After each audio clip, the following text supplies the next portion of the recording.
Comme dans de nombreuses villes de France, les médecins et personnels de la santé publique ont manifesté aujourd'hui à Angers contre le projet de loi Bachelot discuté en ce moment à l'Assemblée. Pour la plupart des syndicats, la loi Hôpital, Patients, Santé et Territoire, qui implique des regroupements d'hôpitaux et l'ouverture de missions de services publics aux cliniques privées, va mettre les hôpitaux publics en difficulté. Le secteur va être complètement marchandisé. On met en place la concurrence des établissements, on met en place la concurrence des salariés dans les différentes structures. Et ça, c'est quelque chose qui, dans le secteur social, médico-social et sanitaire, est quelque chose d'inacceptable. Cet après-midi, les manifestants ont marché contre un projet qui, selon eux, aboutira à une gestion purement comptable de la santé. Je commence par la première pelletée.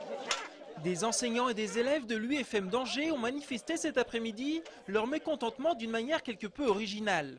Munis d'une pelle, ils ont enterré la masterisation de la formation des enseignants avant d'entonner à l'unisson un chant funèbre.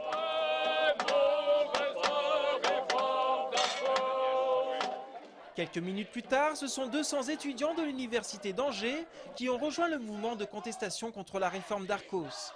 Parmi eux, les étudiants de lettres et sciences humaines qui bloquaient leur fac depuis près d'un mois. Ils ont décidé ce midi, en assemblée générale, de stopper le blocage total de leur fac. À partir de lundi, les cours reprendront donc, mais seront désormais suspendus lors des assemblées générales et des manifestations.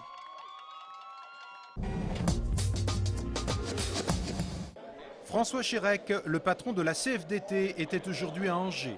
Au centre de congrès, il a participé à un forum qui réunissait près d'1 millier de représentants de ce syndicat. L'objectif était notamment de faire le point sur les réalités que vivent les militants dans les entreprises. On sait qu'aujourd'hui, beaucoup de salariés sont en difficulté parce qu'ils ont peur que leur entreprise ferme, ils ont des problèmes de pouvoir d'achat et une rencontre avec les militants comme je le fais aujourd'hui est tout à fait utile pour que je puisse comprendre la réalité sociale et économique de notre pays. François Chérec a par ailleurs rencontré des représentants de l'usine Imtech des Couflans qui ont appris hier la mise en redressement judiciaire de leur entreprise. Enfin, lors d'une entrevue avec la presse locale, le leader de la CFDT a renouvelé son appel à la manifestation nationale prévue le 19 mars prochain. Il n'y aura pas d'antenne relais dans le clocher de l'église de Notre-Dame d'Alençon.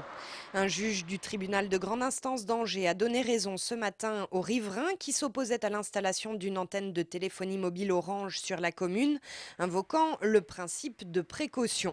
Une décision de justice qui tombe alors que le 26 mars prochain, une table ronde sur les antennes relais et leurs possibles nuisances sera organisée par le gouvernement. La manifestation la plus reconnue, angevine la plus reconnue en France. C'est la manifestation. Et c'est celle qu'on veut supprimer. Suite à l'annonce de la suppression de la subvention faite au Festival du Scoop par la ville d'Angers qui s'élevait à 142 000 € l'année dernière, Alain Lebouc, organisateur de l'événement, a invité ses partenaires et la presse à en parler. Il va devoir modifier l'événement pour qu'il coûte moins cher et trouver de nouveaux fonds. Cette affaire a fait couler beaucoup d'encre depuis samedi dernier. Certaines rumeurs parlent même de règlement de compte politique entre Jean-Claude Antonini, maire d'Angers, et Alain Lebouc. Ma réponse, les yeux dans les yeux, c'est non. Je n'ai jamais eu aucune histoire avec Jean-Claude Antonini, jamais. Il ne peut se plaindre de rien du tout. Peut-être que dans ma carrière, il aurait pu la favoriser, ma carrière politique. Je n'ai plus de carrière politique. Et puis je ne veux pas être sur ce terrain-là. C'est pas possible le maire d'une grande ville comme Angers, qui est le maire de tous les Angevins, puisse dire je ne donne plus d'argent parce que. Ça peut pas être ça. La 24e édition du Festival du Scoop et du journalisme devrait bien avoir lieu à Angers à l'automne prochain. L'homme du jour, c'est Gérard Cieslik, l'administrateur du château d'Angers, qui à partir du 1er avril prochain sera aussi l'administrateur du château d'Azay-le-Rideau en Indre-et-Loire. Ce joyau, qui fut construit par Gilles Berthelot entre 1510 et 1524, est un des monuments les plus visités du Val-de-Loire. Gérard Cieslik devra donc prochainement assurer la gestion et l'animation de 2 édifices qui présentent selon lui beaucoup de similitudes. Je crois profondément, dès mon arrivée, je l'avais dit, que le château d'Angers est certainement le château le premier à visiter des châteaux de la Loire, parce qu'il a eu une période très importante qui était la période de cette fin du Moyen-Âge et cette avant-Renaissance, cette période de transition. Le château d'Azay-le-Rideau étant complètement dans cette période de la Renaissance, je crois qu'il y a un lien naturel. Les Ducs d'Angers continuent sur leur bonne lancée.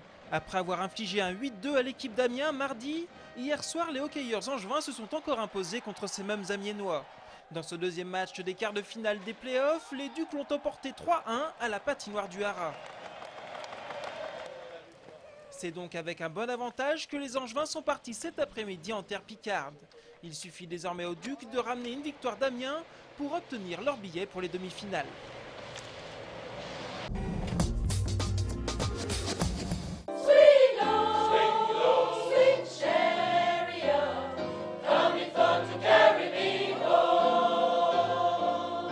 Le chœur de gospel angevin Happy Swing, ici en répétition au centre Jean Villard, donnera demain vendredi un grand concert au profit de l'association Andy Chien. Andy Chien, c'est une association qui éduque des chiens d'assistance aux personnes handicapées. Oui, ça c'est bien, pour les aider dans la vie quotidienne, d'une manière matérielle, puisqu'ils ramassent les objets par terre, ils ouvrent les portes. Et plein de choses. Ils répondent à 52 ordres quand ils sortent de l'école après leurs 2 ans de formation. Et puis aussi, c'est une aide beaucoup plus aussi morale, puisque ça, on n'est plus tout seul. Claudine Cadoret, la correspondante d'Andy Chien en Maine-et-Loire, ne pourrait pas se passer de son fidèle Valou. Je suis tellement contente d'avoir mon chien que depuis, j'ai toujours œuvré pour l'association. Je suis tombée dans la marmite, comme on dit. Apporte. Valou apporte. Le concert d'Happy Swing, vendredi soir au Grenier Saint-Jean, permettra de collecter des fonds pour acheter des chiots qui, une fois éduqués, seront offerts à des personnes handicapées. Et pour les mélomanes, il sera l'occasion d'écouter des gospels qui sortent des sentiers battus et plein d'autres choses encore. Notre concert est varié. Cela va du rock jusqu'au swing, jusqu'à un peu aussi de chants un peu plus, on va dire, posés, comme par exemple Heavenly Salvation.